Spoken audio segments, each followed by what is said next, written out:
सतनाम सत्संग। पुण्यात्माओं, अभी जो आज के शंका समाधान में प्रश्न जिज्ञासु की ओर से आए हैं, उन प्रश्नों को बारी बारी से लेकर के और उनके ऊपर संक्षिप्त में प्रकाश डालने का प्रयास करेंगे। एक एक लेकर के बीच में उनसे संबंधित यदि कोई प्रसंग होगा या कोई कोट करना है, कोई उदाहरण देना है या कोई दृष्टांत है या फिर कोई शब्द की लाइन है, कोई भजन की लाइन है, कोई साखी है, उसको भी लिया जाएगा और प्रस्तुत किया जाएगा। हाँ जी। सतनाम सत्संग। राम सरदे गुरुदेव जी के श्री चरणों में कोटि कोटि प्रणाम। शंका समाधान में शंका इस प्रकार से है,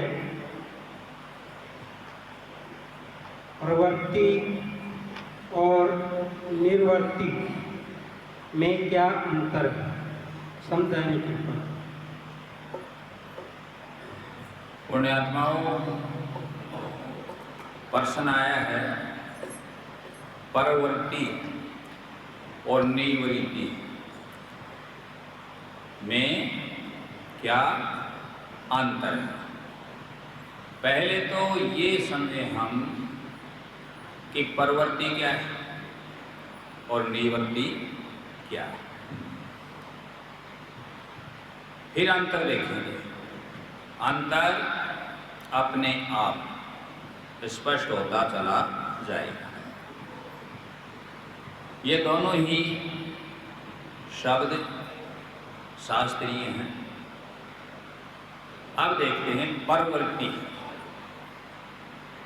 प्रवृत्ति का आशय है साधारण शब्दों में स्वभाव। जैसे हम बोलते हैं प्रकृति, उसी प्रकार प्रवृत्ति।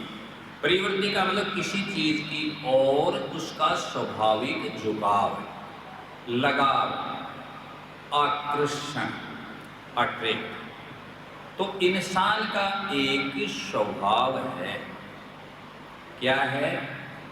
संसार की ओर, नीचे की ओर, विषयों की ओर झुकाव, लगाव। यूं समझिए कि माया की ओर झुकाव, लगाव का जो स्वभाव है उसको क्या माने हम? प्रवृत्ति कहते हैं। ठीक है, समझ में आ गया। अब देखते हैं निवृत्ति को, जिसमें वृत्ति नहीं, वो झुकाव नहीं, वो लगाव नहीं,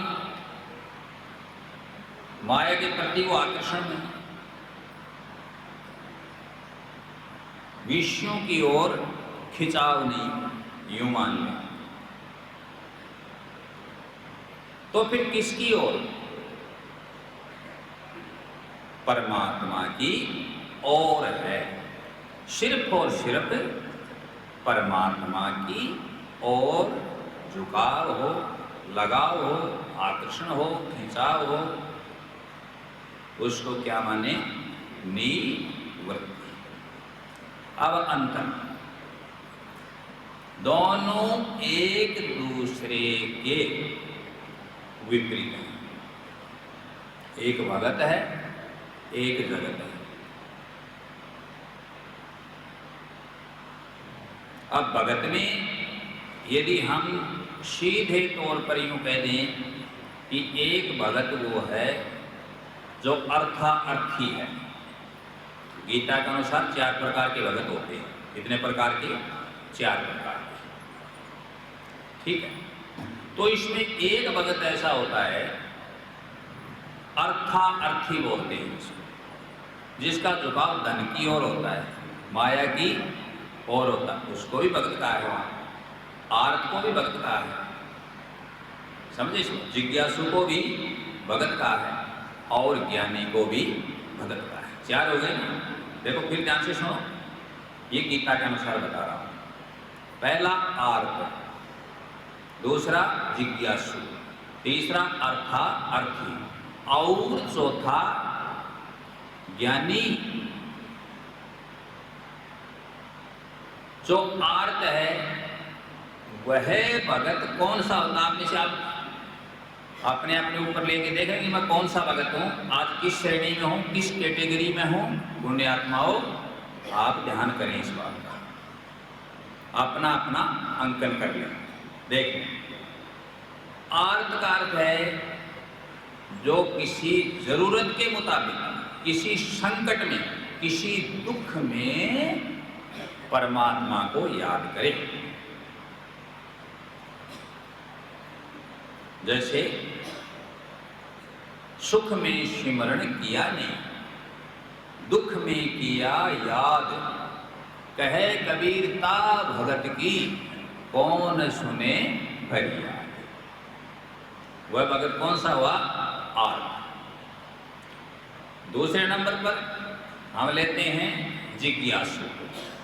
वह भगत जो परमात्मा की ओर चल पड़ा, दुख सुख से कोई संबंध नहीं, उसको जरूरत है सिर्फ और सिर्फ जानने की, परमात्मा को पाने की। वह उसकी इच्छा से, उसकी जिज्ञासा से उधर चल पड़ा, भक्ति करने लग गया, साधना अपनाने लग गया। वह कौन सा भगत हुआ? जिज्ञासु। तीसरे नंबर हमने किसको लिया था? अर्था अर्थी।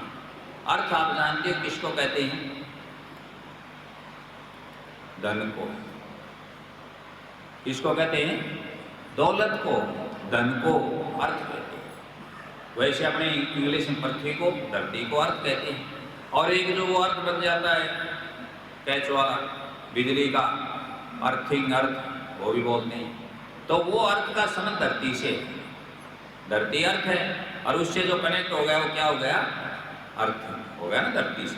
हाँ, अब देखो, अर्थार्थी का अर्थ है कि जो क्या कमाना चाहता है, क्या पाना चाहता है। न उसको प्रभु को जानने की इच्छा है, न उसके कोई दुख संकट होगा, केवल और केवल वो क्या चाहता है? वो भगत धन चाहता है, संपदा चाहता है, वो है अर्थार्थी कहा गया है। 3 हो गई। अब चौथा भगत ज्ञानी। क्या बताया था? ज्ञानी। ज्ञानी भगत जो है वह श्रेष्ठ है। उसको न कोई दुख तकलीफ मानता ही नहीं है, वह महसूस ही नहीं करता, न कुछ जानना, न उसको धन चाहिए। वह अपने आत्मज्ञान में, अपने ब्रह्म ज्ञान में क्या है? मस्त है। उसको ज्ञान है कि ये सब माया है, प्रपंच है, और मैं शुद्ध आत्मा, अदर अमर अविनाशी हूं, और मेरा क्या कर्तव्य है, उसको ज्ञान हो चुका है। वह कौन सा भगत हुआ?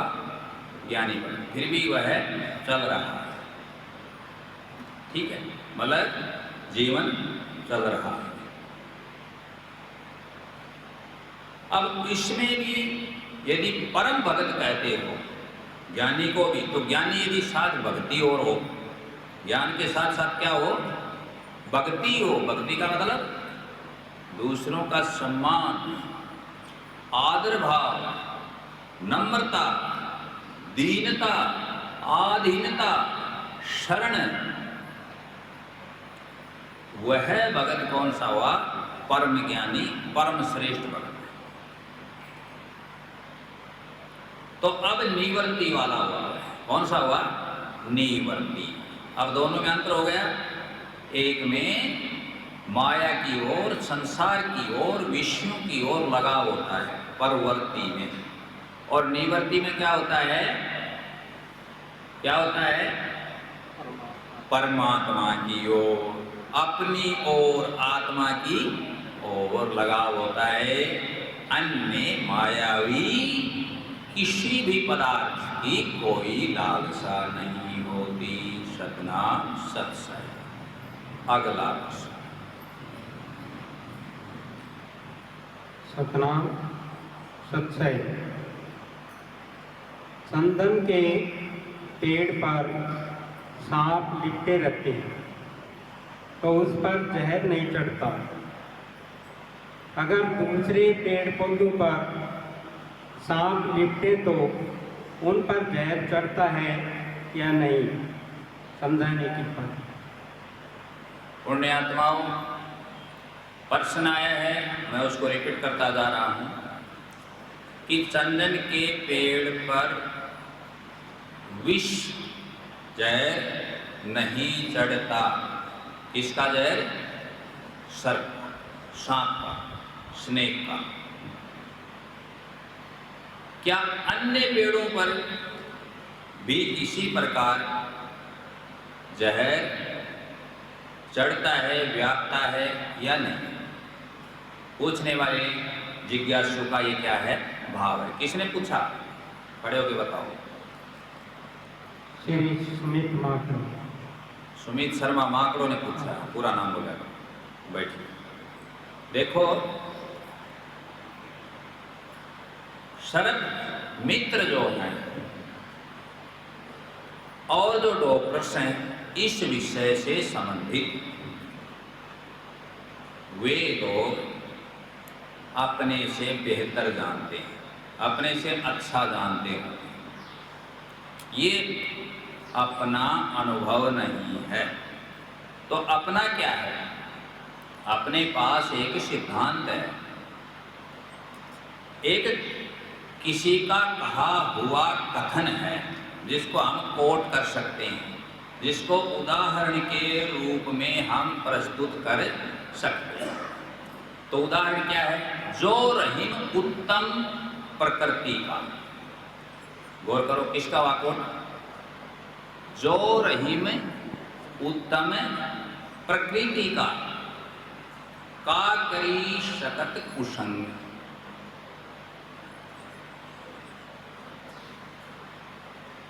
देखो, इसी को ही समझें।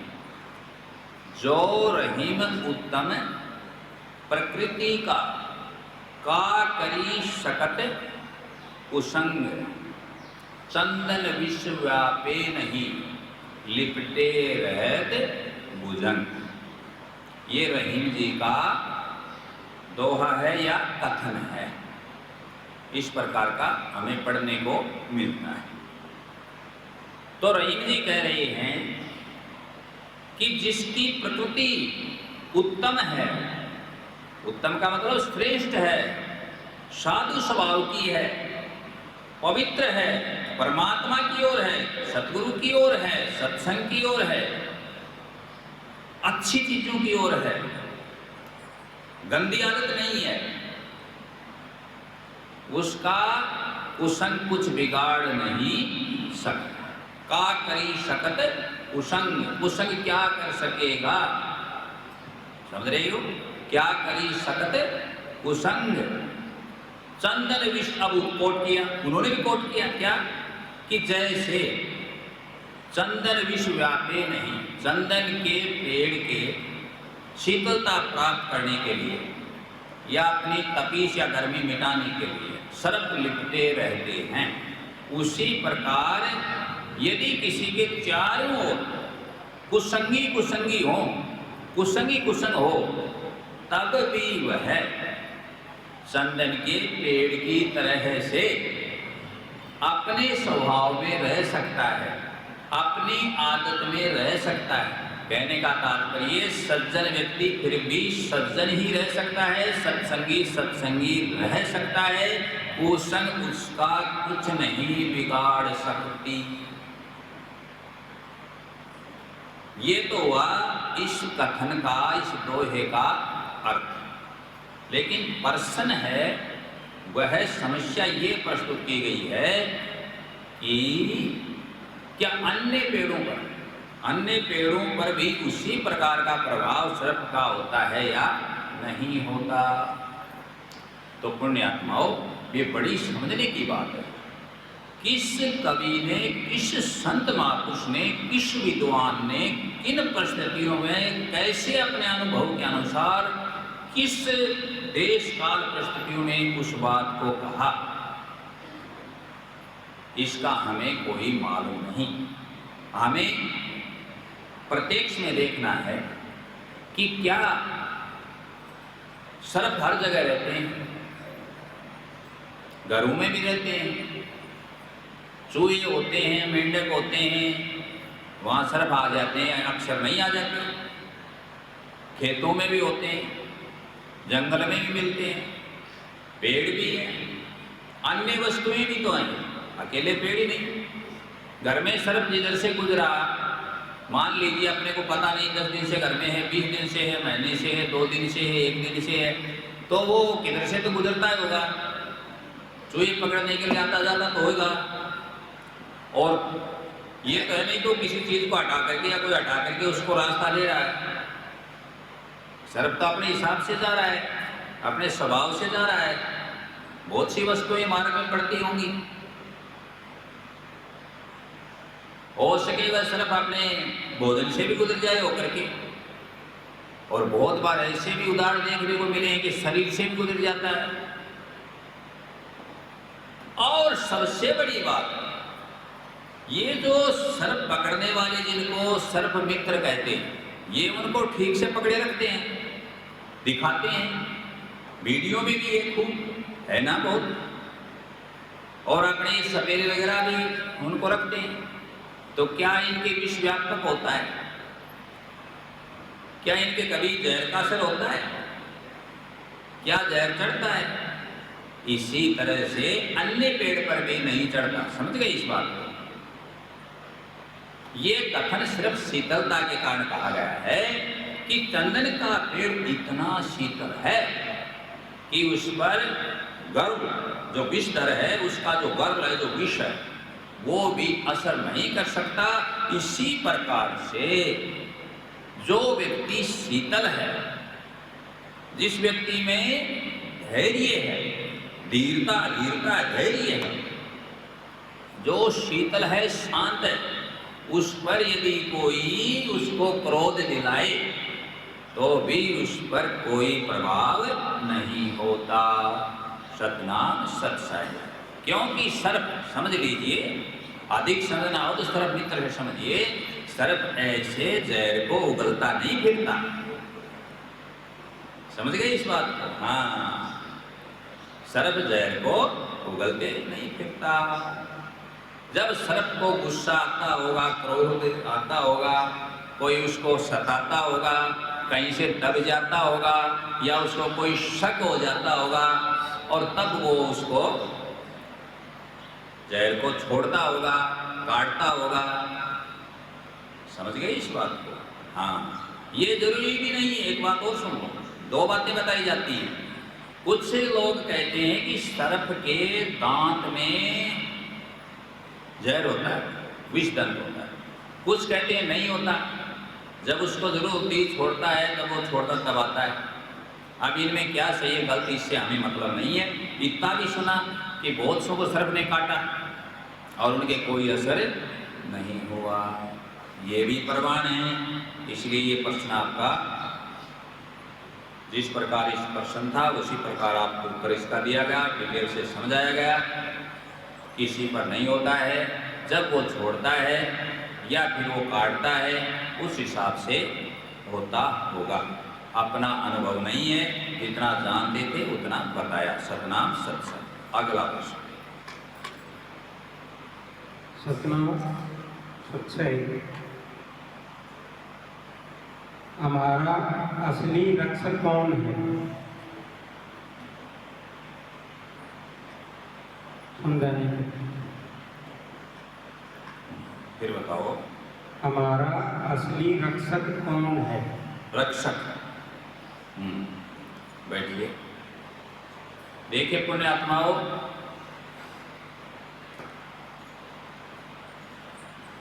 ये प्रश्न आया कि हमारा असली रक्षक कौन है। हम मान लें छोटा बच्चा है, शिशु है, दूध पीने वाला है, गोद खेलने वाला है, उसका असली रक्षक कौन है? उसकी माँ जो परवरिश करती है। हो गया? नंबर से बताएंगे सभी रक्षक होंगे, थोड़े थोड़े देखो। अब देखो, वो परवरिश करने वाली वो माँ या वो भाई न हो तब भी वह बच्चा रक्षित हो सकता है, रक्षित रहता है, उसका पालन पोषण भी हो जाता है। ऐसा देखा होगा अपने जीवन में। इसका अर्थ हुआ माँ को या भाई को या परवरिश करने वाली को एक बार साइड में करो।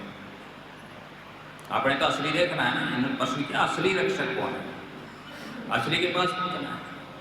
अब वह रक्षा हुई, गौर करते जाओ, हुई ना, तभी तो वो जीवित रहा, वो बचा। आगे चलो। दूसरे, तुम ये कहोगे कि जिसकी माँ नहीं होती है तो दूसरे कर देते हैं या पिता कर देता है। पिता भी पालन पोषण करने वाला होता है, ठीक है, मान लिया उसके लिए इतने टाइम के लिए। पिता भी होता है, माता पिता सब कुछ होते हैं बच्चे के लिए। लेकिन पिता भी ना हो तब भी बहुत से बच्चे पलते हैं, बड़े भी होते हैं, कामयाब भी होते हैं, नाम भी कर जाते हैं रोशन। ऐसा भी है। तो इसका मतलब भी कोई रक्षक छुपा हुआ है। आगे अब हमारा शब्द है यहाँ, तो हमारा सिंगुलर नहीं है, प्लूरल है, यह बहुवचन है। हमारा मतलब हम सबका। हम जिस देश में रह रहे हैं, यहाँ हमारी रक्षा के लिए पुलिस प्रशासन है। देश की रक्षा के लिए देश की सीमाओं पर तैनात कौन है? हमारे सैनिक हैं कि नहीं है? सब हमारी क्या कर रही हैं? वह सब हमारी रक्षा में लगे हुए। कोई वीआईपी आदमी है या किसी को आदेश से सुरक्षा प्रदान की गई है किसी भी श्रेणी की, उसके भी गार्ड वगैरह उसकी श्रेणी के अनुसार उसके लेयर होती है।